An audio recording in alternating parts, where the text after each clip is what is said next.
Hello everyone! Fish tausi ang ating menu for today. At salsa pa lang ay tiyak na magugustuhan mo. 3 pirasong tilapia hatiin sa 2. Prituin hanggang maging golden brown. Magsaute na tayo ng bawang sibuyas at ang ating kamatis.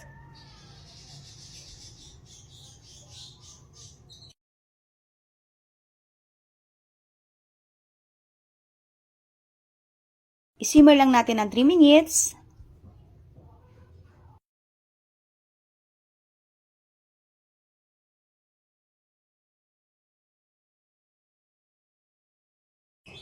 Ito na ang ating tausi or black beans.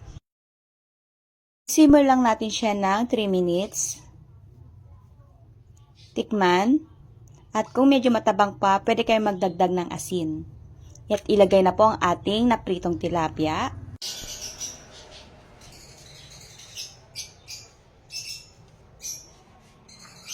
At magdadagdag tayo ng 1 basong tubig. Isimmer lang natin ng 5 minutes and then ito na ang ating masarap na fish tausi. Nagustuhan mo po ba ang ating recipe? Pwede mong i-share to sa mga friends or loved ones na mahilig magluto. Thanks for watching!